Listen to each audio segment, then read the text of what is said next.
जय हिंद साथियों।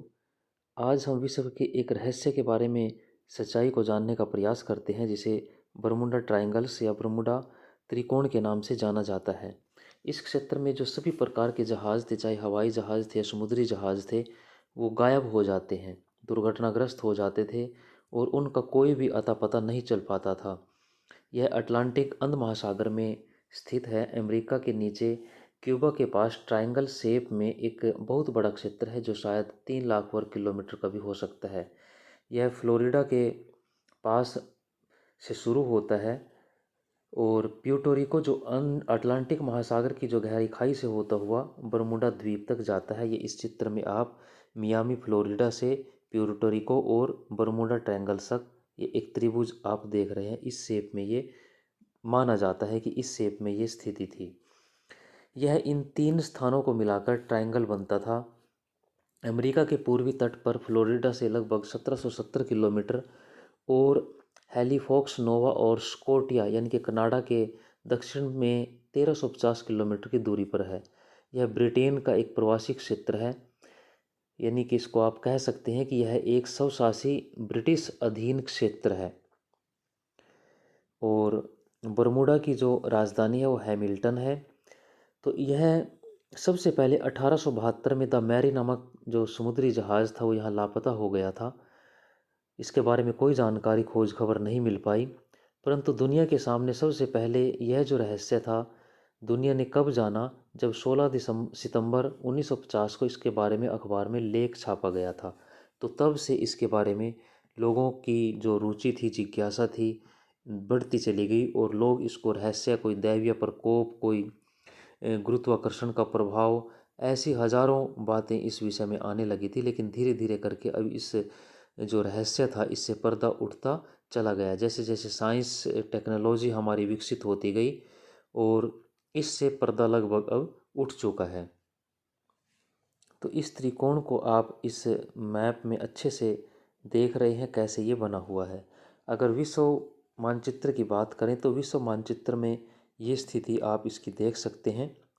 विश्व मैप भी आप साथ में देख रहे हैं और इसकी लोकेशन भी आप देख रहे हैं। तो ये विश्व मैप में इस प्रकार की इसकी लोकेशन रही है। अगर और भी हम इसको स्पष्ट करें तो ये पूरे एक ग्लोब में, पृथ्वी के पूरे मैप में आप देख सकते हैं कि जो बरमुंडा ट्रायंगल्स है वो कितना, कैसे दिखाई दे रहा है और इसकी स्थिति क्या है, ये आप इस मैप में देख रहे हैं।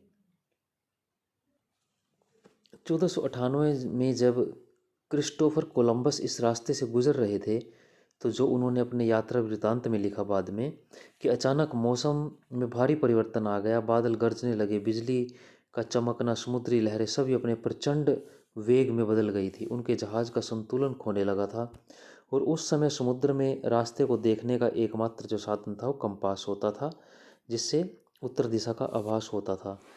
तो उसने यहाँ काम करना बंद कर दिया था। उसी प्रकार 1964 में विंसेंट गार्जिज जो है, उसने इसे डेविल या रहस्यमय ट्रायंगल कहा था, क्योंकि यहाँ जहाज़ काम करना बंद कर देते थे। जहाज़ कहाँ डूबते थे, कैसे गायब हो जाते थे, सब रहस्य बना हुआ था। द्वितीय विश्व युद्ध के दौरान भी यहाँ अनेक जो लड़ाकू विमान थे या अन्य जो जहाज़ थे, वो इस और समुद्री जहाज़ भी यहाँ समा गए, उनका भी कोई खोज खबर नहीं लग पाई। अगस्त 1942 में अमेरिकी नौसेना का एक जहाज़ अपनी नियमित यात्रा पर यहाँ से गुजरा, तो अचानक उसका जो रेडियो स्टेशन से संपर्क कट गया। सभी उपकरणों ने काम करना बंद कर दिया था, कंपास बंद हो गए और सभी घटनाएं एक जैसी घटित होती चली गई। यह जहाज़ नष्ट होता गया, हो गया। इसे खोजने के लिए फिर राहत दल जो था, बचाव दल गया, उसके साथ भी इसी प्रकार की घटना होती है, क्योंकि वह भी बाद में उसकी भी कोई जानकारी नहीं मिल पाई। इसी प्रकार दिसंबर 1942 में फिर एक अमेरिकी जो नौसेना का जहाज़ था वो यहाँ से गुजरा, उसके साथ भी इसी प्रकार की घटना हुई। राडार से वो गायब हो गया, उसके साथ भी वही अप्रिय घटना घटित हुई। फिर राहत दल गया, उसके साथ भी ऐसा ही हुआ जैसे ऊपर घटनाएं घटी। 1970 में एक पायलट जिसका नाम बरुअस गर्नर था, बरुअस गर्नर यहाँ से लौटकर सुरक्षित आए।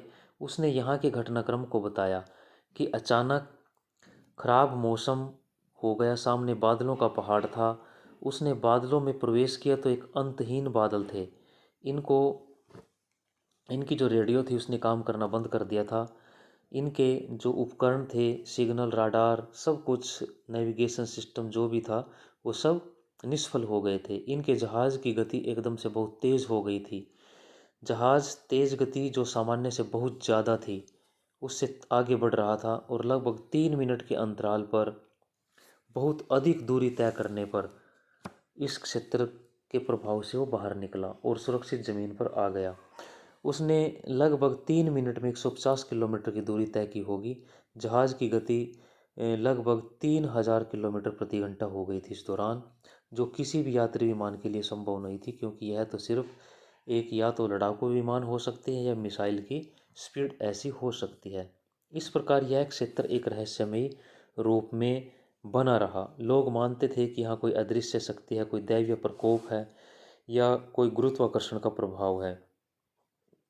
यह सभी के लिए रहस्य था, परंतु धीरे धीरे अब यह रहस्य साफ होता जा रहा है। इसे अब विश्व के जो सबसे खतरनाक 10 स्थान माने जाते हैं उसमें भी शामिल नहीं किया गया। यहाँ होने वाली जो घटनाएं उनको सामान्य कहा जाने लगा, कोई दैवीय प्रकोप नहीं माना गया।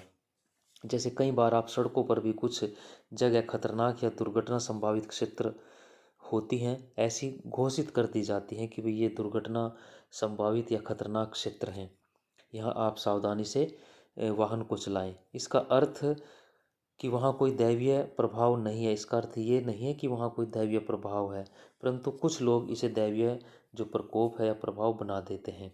इस क्षेत्र के साथ भी इसी प्रकार का एक नाम जुड़ गया था, क्योंकि इतनी अधिक साइंस और हमारे जो नेविगेशन सिस्टम थे इतने अपडेट नहीं थे।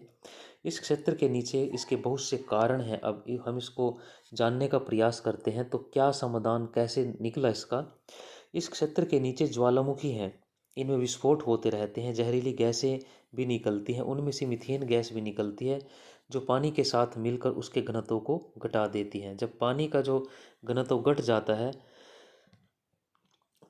लेकिन जो जहाज़ होते हैं हमारे, वो समुद्र के जो घनत्व होता है, डेंसिटी होती है, उसके हिसाब से डिज़ाइन किए होते हैं ताकि वो ऊपर तैर सकें।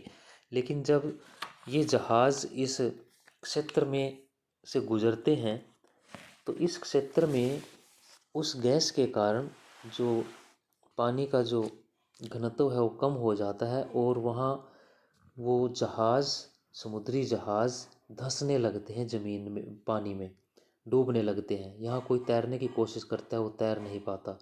तो ये घटनाएं डूबने के कारण होती हैं यहाँ। एक कारण ये है।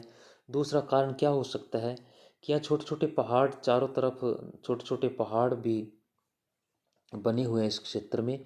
जब हवा उनसे टकराती है तो यहाँ चक्रवात, बवंडर, तूफान पैदा हो जाते हैं, जो बादल समुद्र के पानी में उग्र लहरें पैदा कर देते हैं। यदि इसमें कोई हवाई जहाज़ या समुद्री जहाज़ प्रवेश करता है उस समय, तो उस चक्रवात के बीच में फंस जाता है और दुर्घटना हो जाती है। ये दूसरा कारण माना गया।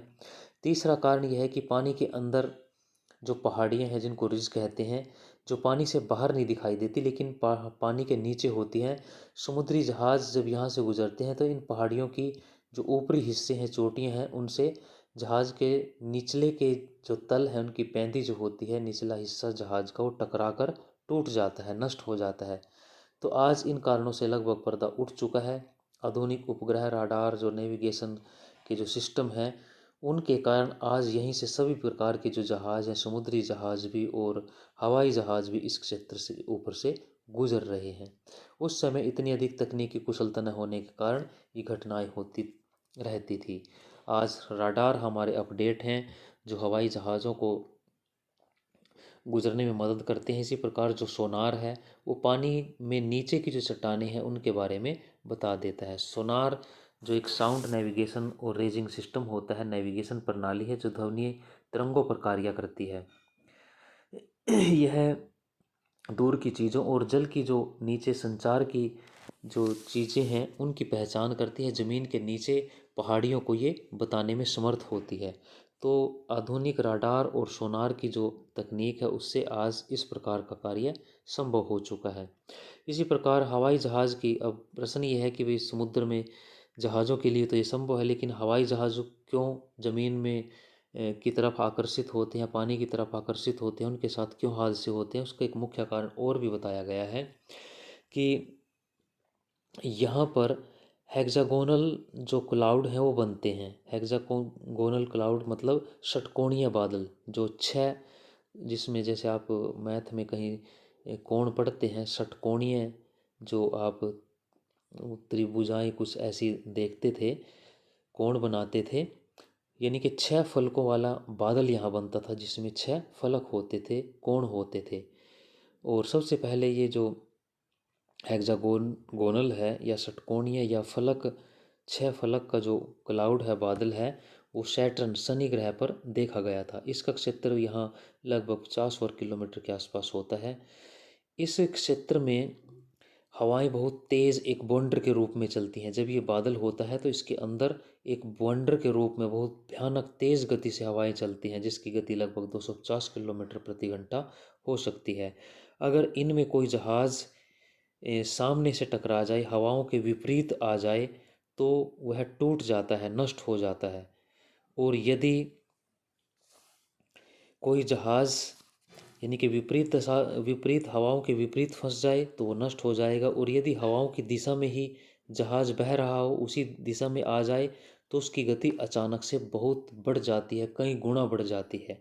जैसा कि 1970 में पायलट गर्नर ने बताया था कि वह जहाज़ जो बादलों में फंस गया था और उसकी गति इतनी अधिक हो गई थी कि उसे ये भी नहीं पता लगा कि भाई इतनी 3 मिनट में वो कितनी किलोमीटर चल गया।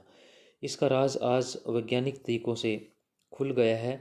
ऐसा ही एक जो और भी स्थान माना गया है, जिसको हम, जो जापान है हमारा, जापान,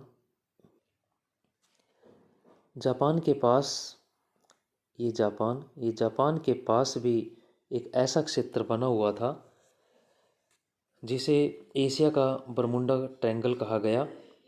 यह क्षेत्र जापान के नीचे बना हो, यहाँ पर इस प्रकार की स्थिति थी जापान के नीचे। तो यहाँ भी इसी प्रकार का स्थिति थी जिसे एशिया का ट्रायंगल कहा गया। यहाँ भी इसी प्रकार की घटनाएं हो जाती थी, लेकिन ये इतना अधिक प्रसिद्ध नहीं हुआ जितना बरमुडा ट्रायंगल हुआ है।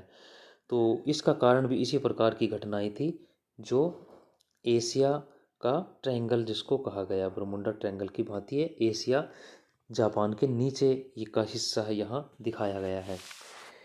तो इसी प्रकार अगर हम बात करें, इसी प्रकार का एक क्षेत्र भारत में भी पाया जाता है, जिसके बारे में ज़्यादातर जानकारी नहीं है। उड़ीसा में, ये भारत आप देख रहे हैं बीच में इनके, भारत उड़ीसा में भी इस प्रकार का एक क्षेत्र पाया गया है, जो द्वितीय विश्व युद्ध के समय अंग्रेज़ों ने यहाँ अमार्डा एयर स्ट्रिप बनाया था। यहाँ लगभग 200 अमेरिकी जो हवाई जहाज़ थे वो नष्ट हो गए थे, कुछ आपस में टकराकर, कुछ अन्य तकनीकी जो कारण थे उनकी वजह से। तो इसका जो कारण है वो भी कुछ इसी प्रकार के माने गए कि यहाँ सब कुछ सामान्य होता था, मौसम, हवाएं, सब कुछ सामान्य होता था, लेकिन जहाज़ आपस में जो उनका सिस्टम होता था, जो इलेक्ट्रॉनिक सिस्टम था, वो किसी कारण से फेल हो जाता था और जहाज़ कहीं आपस में टकरा गया, आमने सामने आ गए या ज़मीन पर गिर पड़े। कुछ ऐसी घटनाएं यहाँ हुई। लगभग 200 अमेरिकी जो जहाज़ थे वो यहाँ ऐसे ही नष्ट हुए। इसका कारण माना गया कि झारखंड के नज़दीक होने के कारण यहाँ यूरेनियम की जो खानें, उनसे कोई रेडियो एक्टिव पदार्थ निकलता, और अधिक रेडिएशन की वजह से जो इलेक्ट्रॉनिक सिस्टम थे वो काम करना बंद कर देते थे। तो ये स्थान ज़्यादा इतना अधिक प्रसिद्ध नहीं हो पाया, क्योंकि सेना से जुड़ा ये क्षेत्र रहा है। तो ये जो जानकारियाँ थी, ये 3 क्षेत्रों में इसी प्रकार एक, आप इनको दैवीय प्रभाव तो नहीं कह सकते, ये किस टेक्निकल चीज़ें रही हैं जिनको आज साइंस ने हमारी साबित कर दी कि क्या घटनाएं थी। और मज़े की बात अगर आप देखें कि जो तीनों ही क्षेत्र हैं, ये तीनों ही क्षेत्र बरमुंडा, भारत में उड़ीसा, और एशिया के नीचे जो एशिया का ट्रायंगल कहा गया जापान के नीचे, तो ये तीनों ही क्षेत्र जो हैं लगभग एक ही अक्षांश रेखा के आसपास हैं। अगर आप इनकी स्थिति को देखें तो एक ही अक्षांश के आसपास ये पाए गए हैं। तो ये एक रहस्यमयी बात शायद हो सकती है कि भाई एक ही रेखा पर ये इस प्रकार अक्षांश रेखा पर ये पाए गए हैं। तो ये जो अमारदा हवाई पट्टी है इसको आज रास गोविंदपुर हवाई पट्टी भी कहते हैं, जो उड़ीसा के मयूरभंज जिले में पाई जाती है। तो ये जानकारी आज बिल्कुल स्पष्ट क्लियर हो चुकी है कि आज जो बरमूडा है या इस प्रकार के जो उड़ीसा या जापान के नीचे की जो इस प्रकार के ये क्षेत्र माने गए थे, जिनको आज तक रहस्य माना जाता था, अब इनसे पूरी तरह से पर्दा उठ चुका है। साइंस ने इनसे पूरी तरह से पर्दा उठा चुका है। अब ये कोई दैवीय प्रकोप नहीं है। यहाँ से हर जगह से अब जहाज़, समुद्री या हवाई जहाज़ अच्छी प्रकार से यात्रा, उनमें सफल यात्राएं हो रही हैं। तो धन्यवाद। नेक्स्ट जानकारी के लिए फिर मिलते हैं। तब तक के लिए चैनल को लाइक करें, सब्सक्राइब करें। धन्यवाद।